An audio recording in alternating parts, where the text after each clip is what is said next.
Ladies and gentlemen, welcome to the Above the Bar podcast, where each week we belly up to the bar with a new guest, find out what they do, who they are, and what makes them great. So sit back, relax, and enjoy.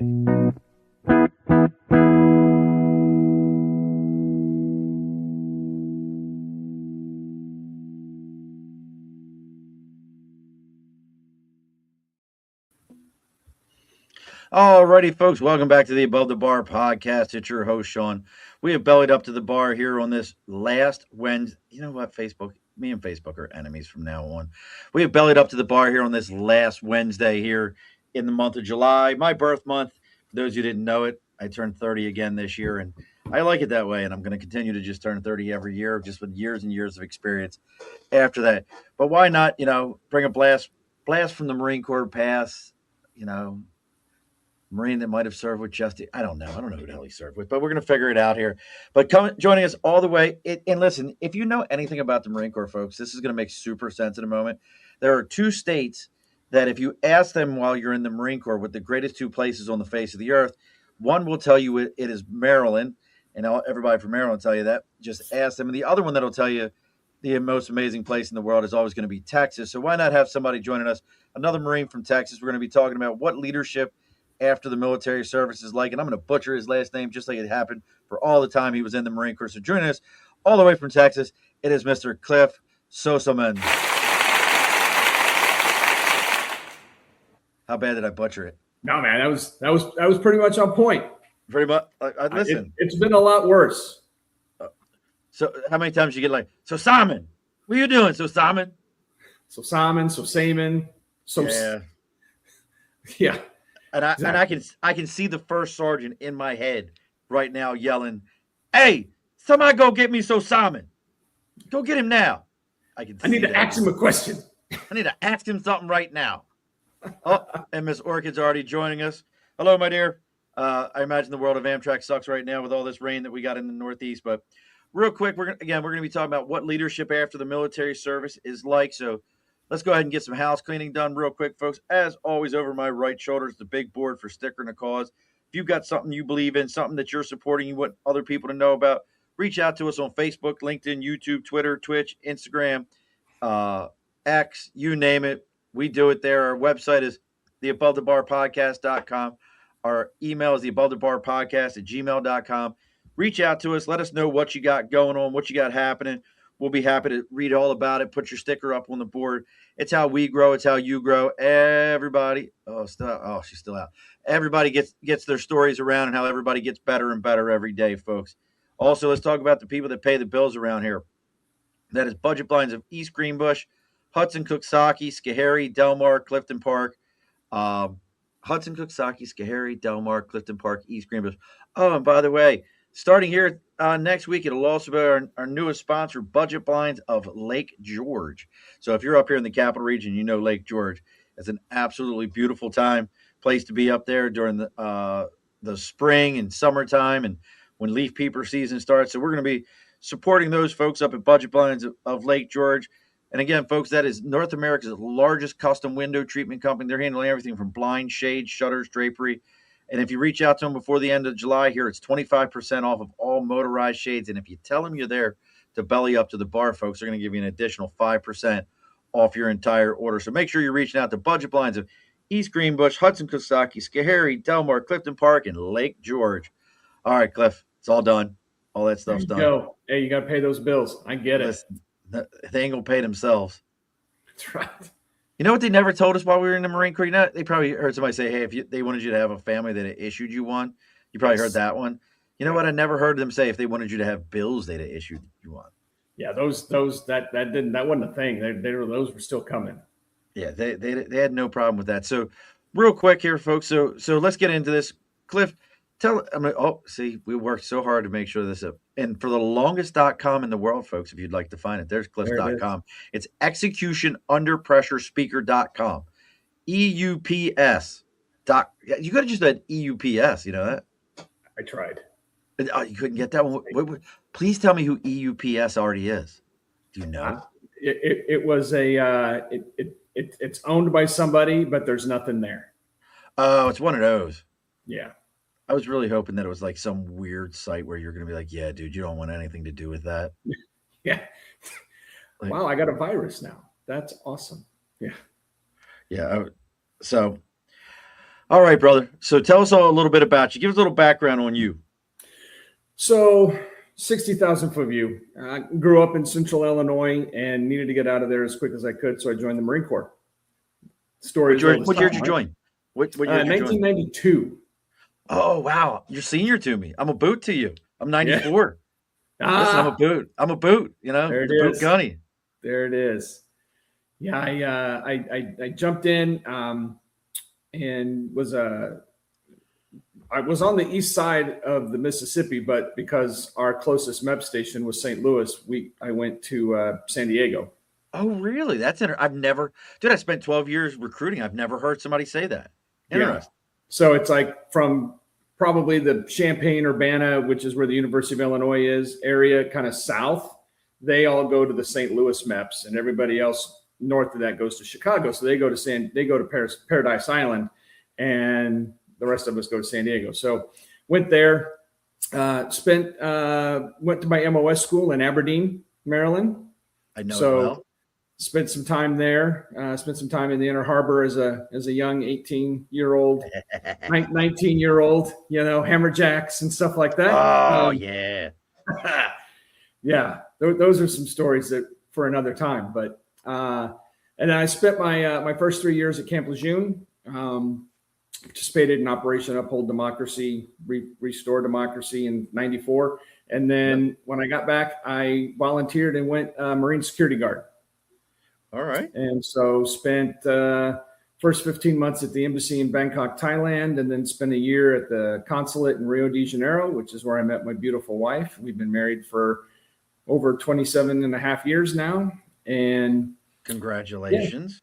Yeah, thank you. And was in the below zone to pick up staff by 1 month and got out and moved to Dallas, Texas. So why Texas of all places? Is your wife from Texas? No, she's from Rio de Janeiro. Okay. So yeah, we moved here because my wife grew up in a really big city, and moving to a town of 700 people just wasn't really an exciting idea for her. And I got an amazing opportunity to go work for Ross Perot, right? I mean, I still had like 4 or 5 months. Really? That's cool. So I went, and that brought us to Dallas. So worked there for a while, but transition, right? And even though you're prepared, you're not prepared. And I spent the first 7 years out of the Marine Corps, I worked for 9 different companies and 9 different industries. Really? Wow. What do you think was going on there? So what I didn't realize at the time, but upon reflection, what I realized is that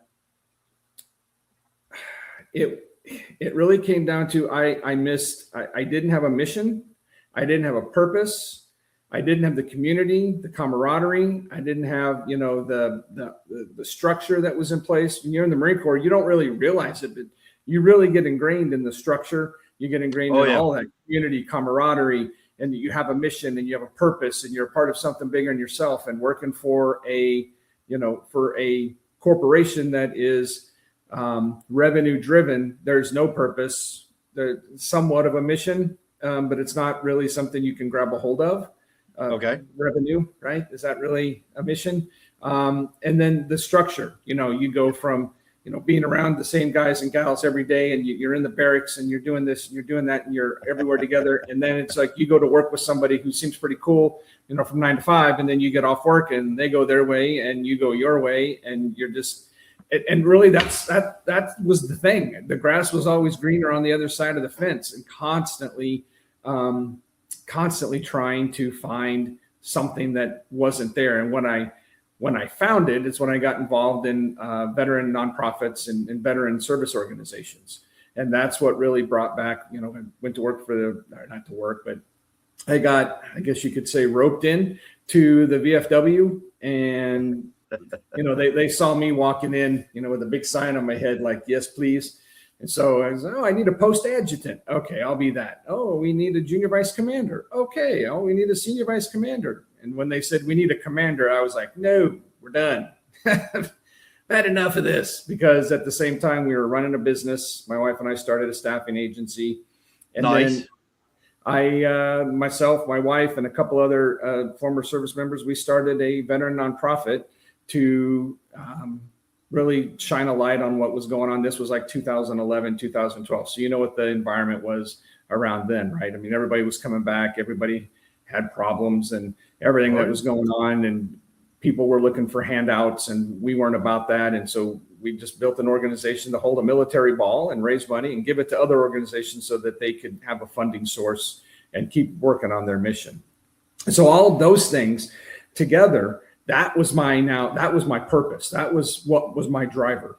And so that's when I, upon reflection, I learned, I was like, oh, well, no wonder I worked at this company for, 6 months, and that company for 9 months, and that company for a year and a half. And that, it's because I didn't have that thing that was my purpose, right? To keep me in line, focused, something that was bigger than myself. And when I got involved in the veterans community, that's exactly what it did. You had no driver. I get it. No, that makes perfect sense to me. Orchid would like to know when you went to Quantico, probably before she was born, but yeah, I was in Quantico. When did I get there? Well, for school, I got there in '95. I was there for like 3 months for school, and then I blew out my knee in Rio de Janeiro and had to have it rebuilt. So I spent my last 10 months, which was like, I got there on like Halloween of '97 until I got out in October of '98. I was in Quantico. Quantico is one of those interesting places. You either love that place or you would rather take a sharp stick in the eye. Like it really has that vibe. Like, I love the fact of, I think Q Town is a really interesting place, and has an interesting story with like being able to go in camis in there, and then the fact that it's still a civilian town with its own police department. Like, people don't realize like it's its own place. It is. And you know what happens if you get in trouble there? You go in court out in town. Oh, do you really? You got to go to the court in the little town there? It's William County. I'm just saying, I know a guy that had experienced that. So, I mean, that's just wild to me. Orchid, listen, 05 to 06, I was getting ready to go back out on recruiting duty for the second time. Dorzit and Amtrak. Yeah, that's another thing is Amtrak. That's the other thing I always thought was odd is because it's a civilian town, Amtrak drops off in the town of Quantico. Right. But you can, like, listen, I'm not telling any secrets. You can get off the train and walk right into the town, right into the base, and no one knows it. Right. Yeah, because there's no gate. I mean, the gate's at the front. Everybody, right, and they don't stop. Yeah. They don't stop you and check you like, hey, are you allowed to get off the train here? They're just like, I'm out. See ya. It's a pretty wild. It's a pretty wild one. But that was first place. It's completely sidebar. First place I ever had Korean barbecue. Bulgogi was in Q Town, because again, folks, Q Town is full of Korean, is like a huge Korean population, but the Marine Corps doesn't go to Korea like that. But that town is a huge Korean population. It just takes one. It just takes one. Yeah, it's wild. So, so if you were up at Aberdeen Proving Grounds, that's pretty funny, man. Like, I grew up, like I said, right down the road. I'm from Dundalk. Oh, okay. Like right down the road from there. So that's pretty interesting. So you're getting involved. You're realizing that, hey, I need a purpose, and you're finding all these other veterans and all these other veteran situations where you can be more involved with your own people. And I get that. It also sounds to me, and I want to touch more on this, like that leadership after the military. What were some of the things you realized you were lacking from a leadership standpoint? And I don't mean, the staff sergeant yelling at you and the sergeant yelling at you, but like, what were some of the leadership things that you were missing? Because I know what I started to miss. This is one of the things and luckily for me, it was kind of my leadership style anyway, just due to the type of units I was in, right? I mean, I wasn't in a grunt unit. I was with 2nd FSSG. So when I was on Camp Lejeune out in French Creek, it was, 7:30 formation, 11:30 is lunch, 1 o'clock back, 4:30 is formation. We're done for the day. Have a great one. We're out. Let's go walk around the catwalk and drink beer. So my leadership style, just due to the type of unit I was in, was not a, hey, I told you and go, right? It was more of, let's collaborate a little bit. The one thing I learned is that the general military, and when I say this, I'll preface it, not Air Force probably, but a military leadership style is very much, these are the orders, you don't question it, you go do it, get it done. Right. Be done with this. That does not work in the civilian world because they want to know why and how's come and how do I and right? And so that's one of the things I learned very early on was that, okay, I've kind of already got that, but the way you're going to get this to work is you need to have buy-in. And so instead of just sitting up there and barking orders, you have a conversation and say, this is what we need to do. This is the way I see it. Tell me if you see holes in it or if you see another way, or what are your thoughts, right? You get your team together and you kind of collaborate a little bit. And when you do that, when people have buy-in, even if you don't accept their idea, right? You say, okay, well, I think the best way is probably the way that I just came up with. I really appreciate, your thoughts and your process and your ideas. That resonates because you at least listen to them. And that's what it takes from, I guess, not to say this in a bad way, the civilian side. And it's probably a better way to lead now, knowing that having been in some of those situations where it's like, go, you don't have time to say, well, what if I did this, Gunny, right? Because there's rounds coming down range or something like that. And it's like, right, wrong, or indifferent, that's what we're doing because we ain't got time to discuss it.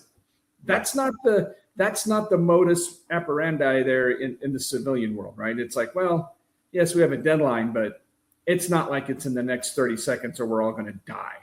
So it's a little different, and being able to understand that and accept it and use that as a tool is very, very important. See, for me, it's interesting because for me, I felt like civilian leadership didn't have the compassion that we had in the Marine Corps in leadership. And what I mean by that is, people can say anything, this guy was an ass and that, but at the end of the day, we all at some point ate the same dirt. We all at some point went through something of as my kids would say today, you had a trauma bond, you had a trauma experience. Well, yes, we did. Whatever it was, you little weenies. But we had that, like we all went through boot camp at some point. We all, went through an MOS school at some point. We knew similar people and it kind of connected you, even if you were the, brand new PFC Lance Corporal into a unit, talking to, the 17-year gunny who was just biding his time for retirement. You still went through the same similar experiences. So we had a compassion towards each other in our experiences, where when I got out in the civilian world, it was like, thank you for your service. I appreciate that. The most awkward question to answer, isn't it? I fucking hate it. I've talked about it 100 times on here, and I've had other service guys be like, why do you feel that way? I'm like, listen, I don't know how to answer you. Thank you for your service. I know you're saying it because you mean it. But you also are saying it because you think it's the new, when I sneeze, saying God bless you. Some people, and listen, I've met people that are honestly God's honest truth. They're like, hey, I really appreciate your service. Dad was a Marine, uncle was a Marine, cousins, all these different things. And I really see that. And I appreciate when they say that. But then you get these other, they just don't know how to respond to you, and they don't know what to say. Like, and I always feel like it's a guilt. Like the recruiter called your house and was like, hey, what's your plans for after high school? F you, dude. I'm not doing that stuff. I'm too smart for that. And then now I'm standing in front of you and you're like, I don't know how to respond to this guy. Right. I don't know what your feelings are. And Orchid's over here with the big yes, but she was a Marine. She was in the Marine Corps also. So I'll tell you this. I got a buddy. He was blown up. He was in Fallujah and lost left leg below the knee and stuff like that. And so when people ask or say to him, thank you for your service, he looks at him and he says, well, you're worth it. Best response I've ever heard. Yeah. Best response I've ever heard. And for me, when somebody says it, I just turn into a Chick-fil-A employee and I say, it was my pleasure. Right. So I'm kind of the same way. I'm like, hey, thanks. I appreciate it. Like, I don't know how to respond to it. And it's not like I don't appreciate it, but I don't know if you're saying it because you're like the one people that are like, dude, like I had a guy the other day, he was like, man, somebody said it to him and the guy walked right up and, man, I really appreciate what you did. And I could see the sincerity. But then there's other people when I'm like, oh yeah, I was in the Marine Corps, and they're like, thank you for your service. And I feel like I just went, Achoo. Right. God bless you. Well, I'll for me, I guess having worked in the veteran service industry for 10 years, in the past, I got really used to it. But at first it really bothered me because I had been out for 10 years before I started that and never heard it once. And then I start working in VSOs and we're around all that stuff and it's said all the time. It kind of came chic, to say it after like 2010 or 11. But for me, I didn't join the service for thanks, right? I mean, I was an 18-year-old kid trying to be a part of something greater myself, and some guys and gals went to college and some of us went into the military, and we don't look, me personally, and I'm sure there's a lot that feel like that. It was not, or I don't feel special for having served, because to me, it was my job. It was my job. And but I've had to learn to tweak that a little bit because it is something that, only 1% of us do. Right. Everybody goes to college, right? Right. Well, thank you for going to college. Well, what's that mean? Well, so for me, it's kind of that way. You're thanking me for doing just a job, right? I could have been an HVAC installer. I could have been an electrician. Right. I could have been a welder with my dad, right? And so you're going to thank me for that? No, it was my job. But I get the point and I get the sentiment. Right. It was like, for the longest time, like I said, I guarded embassies. It's not an easy job to do. And the school for MSG school has a 75% failure rate. So it's there at any given time. I think there was, when I was in, there was 175,000 Marines in the Marine Corps at any given time, and there was only 1,700 MSGs. So, of course, we're top 10% of the Marine Corps, right? Of course, everybody has that little. Every MOS says that shit. You know how many people are in my MOS? Right. So, as I did that, I've met 3 presidents doing it. I've shaken the hands of 3 presidents because of that job. I did 2 presidential security details. I met Secretary of State security detail. And that was just not a big deal to me because that was just my job. But then I get out and I'm working in places and I'm talking with CEOs. And at one point I was a management consultant and I'm working with guys who have, been in those kind of rooms and have got that kind of experience. And they're like, you really need to share that. And I'm like, but it was just my job. And they're like, right. For you, that was your job. For the CEO of this company over here, that's a big effing deal that you were put yourself in a position to be there to do that. You need to find a way. I get that you're humble and I appreciate it. He said also, as a young guy in my late 20s and my early 30s, and I'm working in this industry, and it's like, how you doing, sir? And right? Because that's just kind of the way it was. I grew up that way. I was taught that. Did you, sir, ma'am, He said at one point on this one job, there was 5 of us that we're all in different branches of service, and we all did it. And he's sitting there at dinner, and this guy's probably in his late 60s. So he's been doing this type of work for a long time, and he was very high up in the company. And he goes, guys, I want to tell you something. You need to stop saying sir to me or to anybody else. You guys, we're bringing you in as subject matter experts in in management consulting. And when you say sir, you automatically put yourself below them.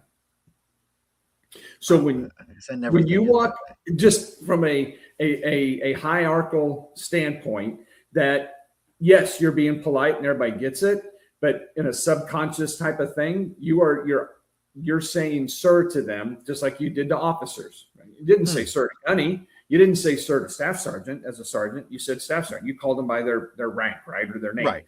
And so the other sergeants or corporals that you're with, you call them by first names, generally, or by last name. So now when I'm in this corporate environment and I look at this guy who's a CEO, do I want to be perceived on the same plane as him because I'm giving him advice, or do I want to seem below him? If I say sir, I am now subservient, I guess is the right way, not the right way to say it, but I know what you're saying, but you've notched yourself down. Jim, right? If I say, if I get on your show and I say, hey, sir, how are you today? Or if I say, hey, Sean, what's going on, man? Right? There's a different confidence level. There's a different eye to eye versus not. Anyway, way off on a tangent, but that was just one of the things that he had shared to us. And I took it to heart. And I've been sitting, raising money and doing the stuff I did with veteran service organizations. I've sat across from billionaires in their office, and it's like, hey, Carl, how you doing? We need some money. You come across different from a That's interesting because I hear it all the time from people. They're like, are you from the South? And I'm like, well, kind of. I'm from Maryland. And I grew up the same way with, Mr. and Miss and all that. And I'm very clear about that. But I guess I never felt like it was putting me on a different level than anyone else. That's interesting. Orchid's over here checking your site out. And look, folks, for those of you that are joining us right now, if you got questions for Cliff, go ahead and drop it in the comments here. He'll be happy to answer anything you have, especially if you're a prior service, or maybe if you're thinking about hiring a service member and you have questions about things of that nature. Or if you want to see what he's got going on, you can look up executionunderpressurespeaker.com. He'll let you know what he's got going on there. So go ahead and drop your comments and questions and give that like, share, and follow. So, that brings up a good point. I want to talk about that a little bit. I know what my experiences were when I first got out. I have a bachelor's degree in human resource management. 12 of my 20 years was a career recruiter. You talk about small within the Marine Corps. I mean, physically, most recruiting commands had 3 to 5 of us. Right. That was it. If you were lucky, you had 3 to 5 career recruiters. And everybody was a gunny or above, like the most junior guy coming out of recruiting school, career recruiter school, might have been a staff sergeant, and he was only going to be a staff sergeant for about 6 hours before he was the gunny. So it's interesting. I'm curious of your experiences. I know you said you bounced some of these roles, but you were getting roles. People were offering you positions. Oh, wait a sec. Before I get into this, Orca says, because I do know this, she was an instructor staff at MSG, and she loved it. What was your favorite thing about embassy duty, other than meeting your wife? Because I'm going to go ahead and save you there. The favorite thing about embassy duty was the community. And what I mean is when we were in Thailand or even in Rio, the embassy community is generally a very tight-knit community, right? And depending on where you're at, I mean, if you're in Paris, France, not nearly as much as if you are in, I've heard that. It because there's so much to do, but you go to some of the smaller posts, like when we were in Rio, we had a pretty tight community. In Bangkok, we did too. Of course, the Marine House back then, they still had bars. And so once a month we held a party at the Marine House. We had a huge bar, and there would be people from the American Embassy, the Australian Embassy, the British Embassy, allies. They would come, and it'd just be a good time. We'd hang out, and so for me, the job was the job, but getting to know some of the people there were organizations within the U.S. government that I had no idea existed. We called them the alphabet people because you had the CIA, the DEA, the ATF, the FBI. and we had a pretty big Secret Service contingent in Thailand because it was a huge U.S. dollar counterfeiting circuit. Oh, really? In Southeast Asia, yeah. I never even heard that. I didn't know that was a thing. So that was my favorite, was just getting to know all the people and learn about stuff we didn't know about. So great question. Thank you. I had a Master Guns at work for Master Guns Peoples who knew. Your eyes got big. Did you know Peoples? That name sounds very familiar. So yeah, he was avionics, but Master Guns Peoples, he did embassy duty. I want to say he did it twice. Like he did it once as a regular, and then did it as a staff NCO. As a staff NCO. I've always said that was the one thing I wish I'd have done in my career was I should have done, wish I would have done embassy duty. I could never say I had any regrets in my career, but that was the one where I was like, I missed out on an opportunity. But he was the one that he was in El Salvador. His story was about El Salvador, and he was there when it was like, it was not a good place to be Like the on. Wild West. There was a shooting. Two or three Marines were killed at a bar one night. So his whole story was he's like when he landed there, he was a watch stander, and his whole story was he landed. They met him, the Marines from the Marine House met him there at the gate and threw him a flak jacket, a helmet, and two guys grabbed his bags, and they were loaded for bear. Yeah, because it was no joke back then. Yeah, headed right to the SUVs and started going down the road. And he's like, that was a little freaky to start with. But the real thing that in his story that was kind of like, oh shit, he's like, we were going down the road and I felt the SUV shift and like come back in. And he's like, I looked back and there was just a body laying in the road, just a body. Yeah, it was a Wild West back then. Yeah, that's what he said. He said it was wild. I mean, just a wild place. Is it that bad? Is it bad that I loved Hogan's Alley most? Got to shoot most people. Oh, because that's the whole. If you don't know what that is, it's a shoot house, folks. Hogan's Alley. It's not an actual alley where you're shooting at people, but that's what that is. So the next question then for me, brother, is back to what I was saying though, is how about that, that transition? Because like I said, I had a lot of issues when I first got out where people, they didn't understand our skill sets and what we brought to the table because it didn't match their nomenclature in their job. Like telling somebody I was a gunnery sergeant with a bachelor's degree in human resource management, 12 years of recruiting, they couldn't grasp that in a staffing world. That didn't make sense to them. How about yourself? Yeah, I learned pretty quickly when I started at working for Ross Perot and at Perot Systems is that a lot of people, this was in I got there in 98, and I learned pretty quick that at that point in time, most people did not value veterans in their workforce. What they saw veterans as was yes men. That you could take orders, but they didn't really have the understanding that, okay, we can build an op plan. We build plan A and plan B, and we hit the ground. The enemy has a say, and now we're on to just wing it and try to get out of here with our asses intact and everybody's still with us, right?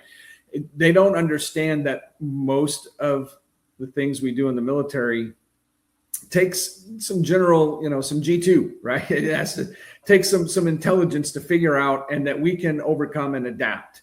And a lot of corporations don't see that. They just say, well, if I tell you to do something, you'll go do it. Well, we're not effing robots. But that was the mentality pre 9/11. Right now, you go to 2010, 12.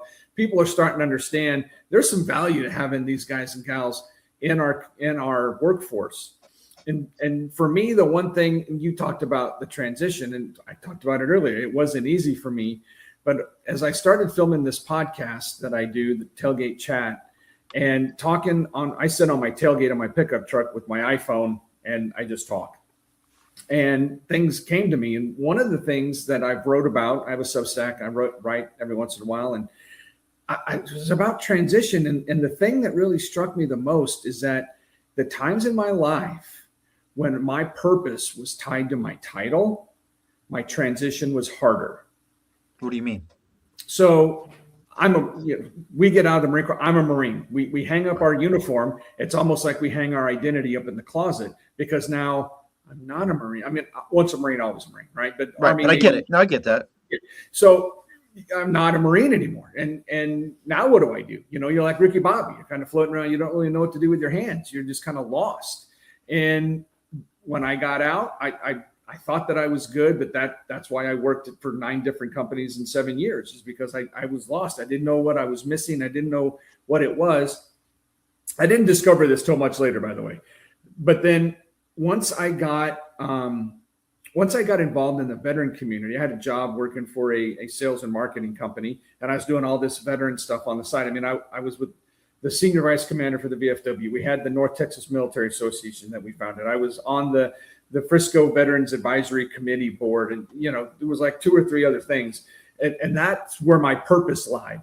And I had this job. Well, when I lost the job, it didn't bother me. I was like, all right, I'll find another job, right? And it was a job. That wasn't my purpose.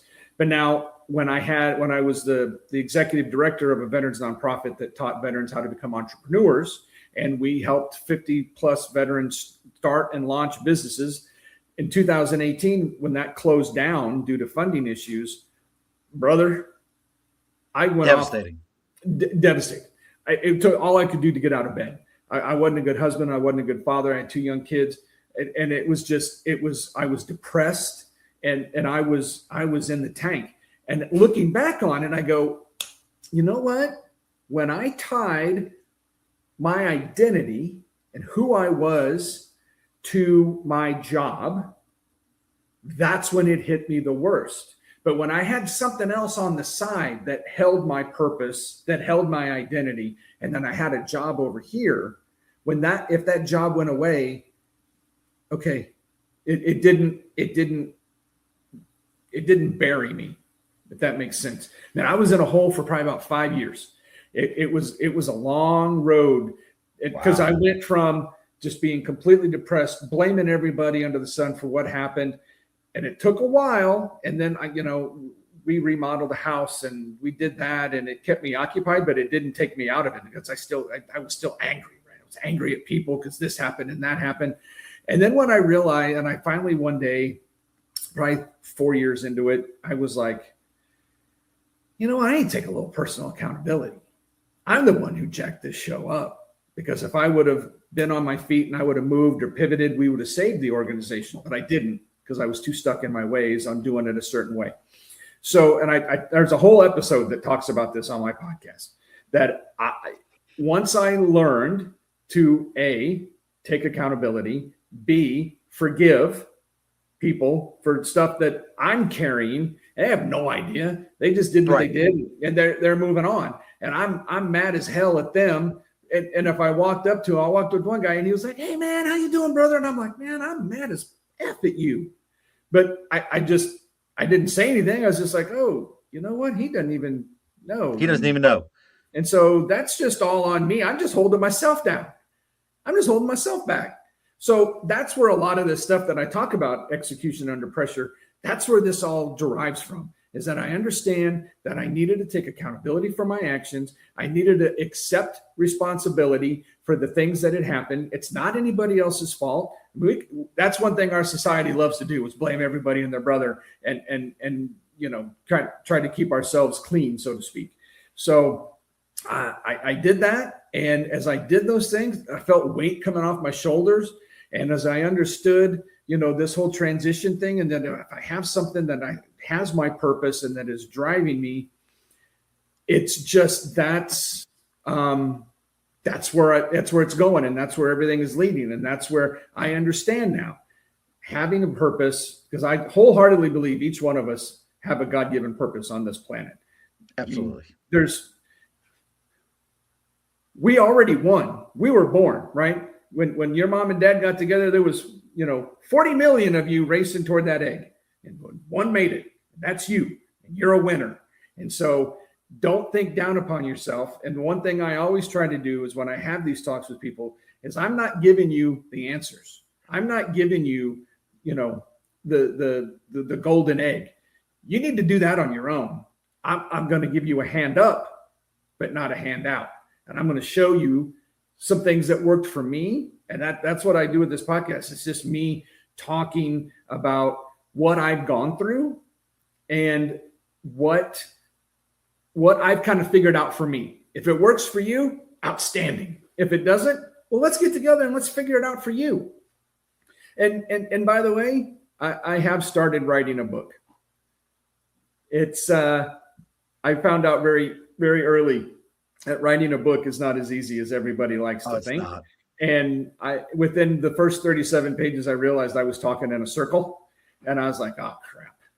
Well, I'm going to focus on the podcast for now. I'll come back to the book, but it's in the plan." I'll introduce you to Kathy Nash. She'll help you write a book. She was a guest we had, and she keeps telling me to finish my book. and she rewrote the first chapter of my book, and I was like, God, I don't know if I wrote that or she's just amazing like that. I was like, good Lord. But it's funny you bring up the whole identity thing. I want to go back to that for a second. Yeah. I've talked to other people about that, and I'm always, and not trying to go to the Debbie Downer side to this, but I always say that that's why so many people today, they go and see the head shrinker, go see the counselor, go see all these people, because they're afraid that if they lose their identity of being diagnosed with something, that they won't be who they are anymore. And just like when you talk about, hey, leaving the Marine Corps and hanging the uniform up, it's kind of, sometimes it's like hanging our identity up. Right. And now who am I? And I think it's kind of the same idea. Orchid's ready to help you write the book and everything. She's like, Yeah, I see that. I'm ready to help you write the book. She's amazing. But I mean, it's interesting that you say that. But so that some of this, then, that leadership, were there any other leaders that kind of helped you when you with that epiphany? Anybody you were listening to? Anybody you got involved with, or it just was you woke up one day and it was that kick in the ass? No, it was through some reflection, really. I mean, it was just me trying to figure out what's going on. I had it. I'm not ashamed to say it. Had a therapist. I don't see him anymore because he told me, dude, you don't need to come back here anymore. You don't hear those stories often. Wow. No. Well, the thing was, which was really cool, is I'm very picky on who I see medical wise. And I found this guy, amazing dude. He played in the NFL, and he ended up jacking up his hand. And so he had to, couldn't play football anymore. So he joined the Marines. And he was a Marine. But very quickly after, he wasn't in very long before that hand injury kind of stopped everything he was doing in the Marine Corps. But he'd been through boot camp. He knew who, I had conversations with him that, you're not going to have with somebody that doesn't have that baseline of experience and understanding. But he was a therapist on top of it. So it was great. And I was able to get some stuff off this thing right here and out of my pack and get rid of. That's when I started coming up and realizing, you know what, I'm blaming people for stuff that I need to understand. And it's really me. And I mean, obviously I've already known about, taking personal accountability, but when I looked at it through a different lens, and I was like, oh yeah. And then, the other thing that helps is that right there. The Bible's a pretty amazing book. It's got all the answers, and you just got to go read it. All the answers. I'm a part of a mastermind group, and we talk a lot about that. And it's like, this is the, you've got the manual for life. It's right there. And you know what? They even put it on, in different versions. So you don't have to read it like you're, sitting in, 15th century England. No, the old King James version. Orchid said she's following you now. I see that. Thank you very much. But, and it's interesting. I talk about that often. Like, and listen, folks, if you really are looking, you say, it's all boring stuff. Go read the Old Testament. I've read a lot of books in my life, listened to a lot of audiobooks. To this day, none of them, not a one, is as violent as the Old Testament. Nothing. If you don't believe me, go find out about the guy who punched I don't know if he was a pharaoh, I don't remember what he was, but punched this guy in the chest and got his arm stuck in the guy's chest. Is in the Bible, just in case if you were wondering. Like those movies you watch where the guy like punches a guy and gets stuck there, they're just taking that out of the Bible if you didn't know that. So if you want, like, those are the things that I explain to people and they're like, what? I'm like, yeah, go read it. Well, listen, folks, real quick, so we can keep going on here. Let's go ahead and have our New Scotland's last call. The bottle that starts the conversation. You know what's interesting? Some of the best conversations don't start with a microphone. Maybe they do, folks. Just so you know, maybe they do start with a microphone. And I don't know why my focus keeps falling off of my phone. That's why you keep hearing this dinging. Let's try this again. You know what's interesting? Some of the best conversations don't start with a microphone. They start with a great bottle on the table. This episode is proudly brought to you by New Scotland Spirits, handcrafted small batch right here in upstate New York. New Scotland Spirits is made for people who appreciate quality over quantity. Every bottle starts with locally sourced grain, ends with a whiskey that's bold, smooth, and meant to be shared. So whether you're sitting around a backyard fire, relaxing on the porch, or catching up with friends after a long week, make the pour as memorable as the conversation because great stories deserve great whiskey. Visit NewScotlandSpirits.com and discover your next favorite bottle. New Scotland Spirits, crafted for conversations worth remembering. And hopefully this is one of those. That sounds awesome. I saw you with the glass, and I was like, "Dang it! I didn't bring mine." That's it, New Scotland, dude. I'm gonna have to give that a shot. It's pretty impressive stuff. And the guy who, the owner, his name's Jesse. He was on the show before he ever bottled his first bottle. Oh, wow. He was I can't remember if he was 82nd or 101st Army. He was an O, so I harassed him over that fact. But he was a JAG. So it's like it's like their units are the weirdest things to me. Like, hey, I'm in the 101st and I'm a JAG and I'm going to jump out of planes. Why? Why? Might be a judge down there. Yeah, like there's like their units are just the wackiest things. Like, hey, I'm in Ranger Battalion as a cook, so I'll wear the beret. Like, why? Like that would be like me wearing the French Fortigé or something like that. Never being in that unit or having any business. I'm in the barracks next door to 2-2, and so I'm gonna wear it. Yeah, so I write that now, right? Like, no, by proximity. No. And I'll tell you, even after my first 4 years, I don't think I ever saw anyone after I left Lejeune wear that thing. No, never. Well, after they leave the unit, they have to take it off. Oh, do they? I didn't know that. It's not a personal award; it's a unit award. So when you show up and you check in as a private, they give it to you. You put it on. When you check out, you have to give it back. Oh, see, I didn't know that. I always thought it was like once you were in that unit, you rated it the rest of the time that you were in. I thought that as well until I met a guy, and he was like, because on Lejeune, I seen him running around in their Charlies or their Blues or whatever, and I met a guy, and he was like, "Yeah, I was in it," and he goes, "Yeah, we had to give it back. We can't."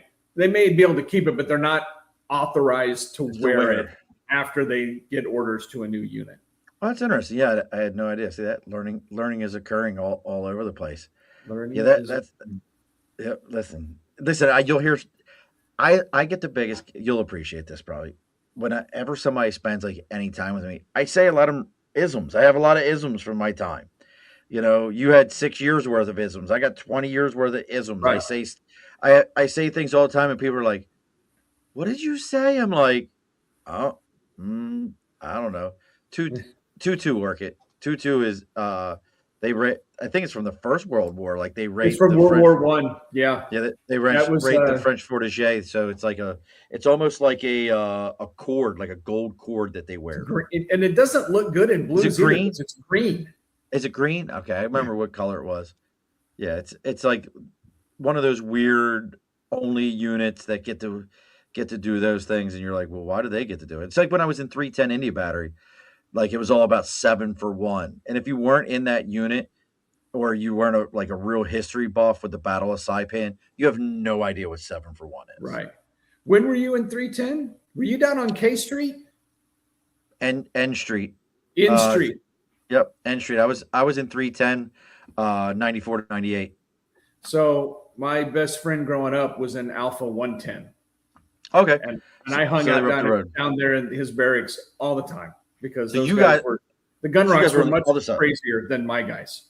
So 110 was on the other side of the road. They had all the barracks that they had all the barracks that faced towards all the headquarters units. Our barracks was if you came to the end of N Street, right where River Road met, you had 310 headquarters battery right there, and then there was a big parking lot. I'll take it back. There was a barracks next to it, and then a big parking lot. Our barracks was that back parking lot because when I first checked in, they had us in 1/8. Listen, folks, I know if this doesn't make any sense to anyone, suck it up, Buttercup. We're not doing math. But we were in this. Listen, if you hear this conversation and you look at somebody and they say they were in the Marine Corps and they don't know what we're saying, they were never in the Marine Corps because none of this shit makes any sense to them. But I was they had us in 1-8. I think it was 1-8's barracks. Or no, I take it back. I lied to you. We were in tanks, which doesn't exist anymore. If you didn't know that, Marine Corps doesn't have tanks anymore. But we were in tanks barracks, and then they moved us over. And this is such a Marine Corps thing. The barracks that they moved us into, our battalion CO, I don't remember the guy's name, came out and he was like, "Listen, we're gonna repaint this building for all the Marines inside." And he was in coveralls, and he goes, "If you don't outrank me, you better go get a paintbrush." Right. And he had every staff NCO, lieutenant, first sergeant, didn't matter who it was. And some of these first sergeants were madder than a bag of hornets. Yeah. I did this when I was a PFC. I don't need to do it again.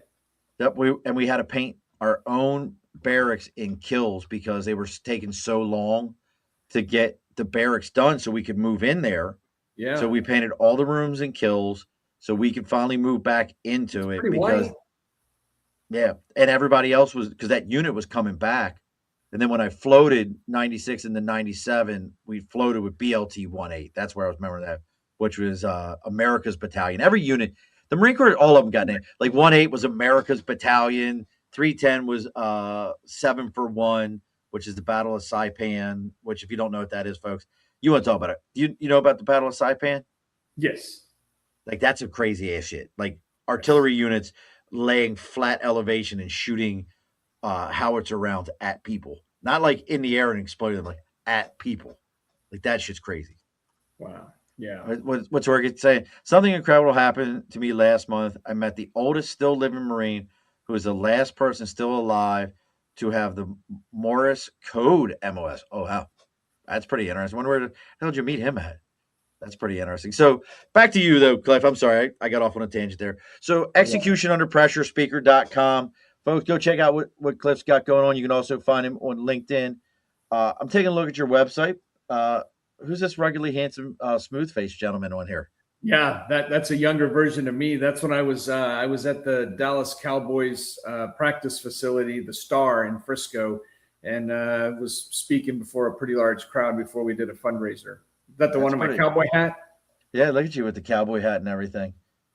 You know, and I'm looking through this. So what can people kind of expect if they reach out to you and learning about AUF and your method there, action under fire? What's some of the things they can expect if they reached out to you? You know, so if it's an individual, reach out and we'll just have a conversation to understand. Because one thing that I've learned is we all at some point, one point or another in our lives, are going to run into friction. And it's what really, you have people that are super successful and people are like, well, I'm never going to be that. I can't do that. Those people who are super successful aren't talented. What they've done is they've created consistency, and they've realized that there's a friction in front of them, and they execute. And so what I did is I developed the AUF method, which is action under friction. And when you break it down into its 3 pillars, you have to acknowledge the friction that's in front of you. You have to understand where it's coming from, and then you have to move forward one incremental step at a time, one aligned step at a time. And so what I did, because I'll tell you, I'll be quick. When I was decided to do this podcast, I was putting all these barriers in front of me. I need to understand how to edit. Oh, I need to understand how to create a LinkedIn account or a YouTube account. Oh, I need to understand how to film it in the right way. Oh, I need a microphone, and I need this and I need that. And what I realized was like, I need to just stop and just do it. And so I did. And it was horrible. You go back and watch the first episode. I filmed it for like 40 minutes, and there's like 8.5 minutes of content. And I was not happy with it. And I sat there and then I put the barriers in front of me again. And I was editing and editing and editing. And finally, I just said, you know what? It is what it is. I'm going to get better. I'm going to understand this as I go. So I took one aligned step and I finished it and I posted it. And then I went back at it again. And the next one was better. By the third one, they were 40. It was the third one. And it was 40 minutes long. And then just understanding that I need to move, and that I have to make a committed effort to doing it. And how do I do that? Because when I first start something, and a lot of people may understand this, you have this idea, right? It's a great idea. Oh, I'm motivated to do it. I'm going to go. And then after time, the motivation, because motivation is an emotion. Yes. It's driven from emotion.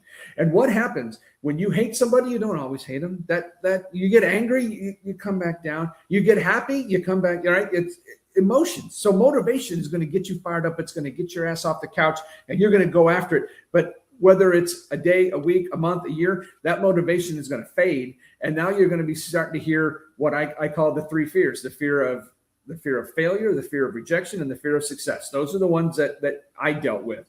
And so what I understand is that if I created consistency by moving forward, and I create systems and write them down, just SOPs, just like every job in the Marine Corps or in the military has an SOP. And so the next guy behind you or the next gal behind you understands what the job is, and they can just pick up the binder and they can keep going. And the transition within the military unit is seamless.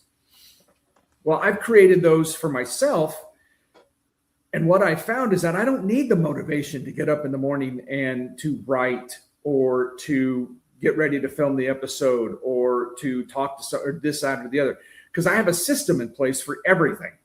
And the systems are growing on a regular basis. I started creating another one today for LinkedIn because I found out LinkedIn has some screwy new algorithm that I didn't know about. And that's why my posts aren't going anywhere. So creating all this stuff. So that is the way to keep moving forward. And the moving forward creates, it creates consistency. The consistency will create momentum, and the momentum is in what creates the success. You can't have success if you don't have momentum going towards something. So it all lines up. So if somebody wants to reach out to me, we'll work through that. We'll talk through that. If an event planner wants me to come and give this presentation in front of a group that they are trying to help in one way or another, I'd love to talk to them about what their audience is looking for and have those conversations. Now, how about any upcoming events? If anything coming up where if somebody was like, hey, I want to go see Cliff, he's speaking at, I don't know, the Underwater Basket Weavers Conference. Right. Well, that one is coming up in 28. But in the meantime, I actually did. Yes. So I did actually recently just get booked for an event. It's called the NAVPA. And what that is the National Association of Veteran Program Administrators. So you've been to college and you know that when you go there as a veteran, they have somebody set aside that'll help evaluate your service record to make sure we can give you these college credits. And then they're the ones that file with the GI Bill, and they're working with the government and they're putting in all the stuff to do.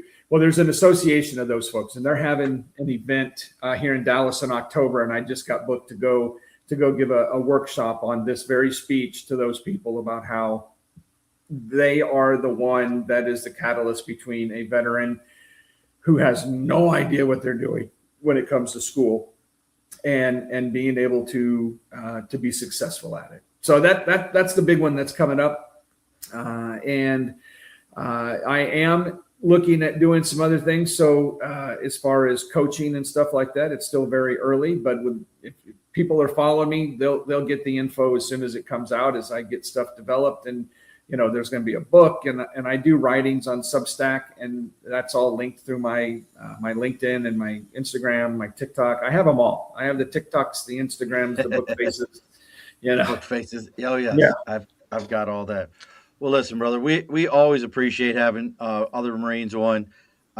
We accept the other vets, but Marines we're better. Just a thing. Yeah, we get it. Those who know. As always, folks, if you're finding me through Cliff or Cliff through me, make sure you give this like, share, follow. You can find us on all those major social media areas. Typically, we have a show every week. I will tell you, won't be doing one next week. I will be in Dallas, so we're gonna skip next week, but we will be back on the 12th. We have I'm gonna jack how jack names up. Javoy Palmer coming on the 12th. Javoy is from the streets of Jamaica to building a business that solves real problems in a digital world flooded with forgettable content. He's emerging as a powerful voice, an entrepreneur and business leader looking for something deeper than viral trends and surface level marketing, which I'm very interested in. Marketing is always awesome. Marketing is always one of my favorite things. I can listen to people talk about that. So, and it's like, I enjoy like some of the nerdiest, boringest shit. Sales training, bro, you got me. Let's listen. Let's talk. I want to hear this. Yeah. I want to hear what you're doing. Marketing, it's riveting. Tell me all about your avatar. Like just the most boring shit in the world. But as we do in every episode, brother, and don't log off on me afterwards. We got to talk for just a couple of minutes. Okay. The guest always gets the final word. So what's our final word for tonight? The final word for tonight is it's clarity. Find your clarity. Alrighty, folks. Be sure to push your stool in. This has been a Second Front podcast presentation found on Apple, Spotify, and wherever podcasts can be found.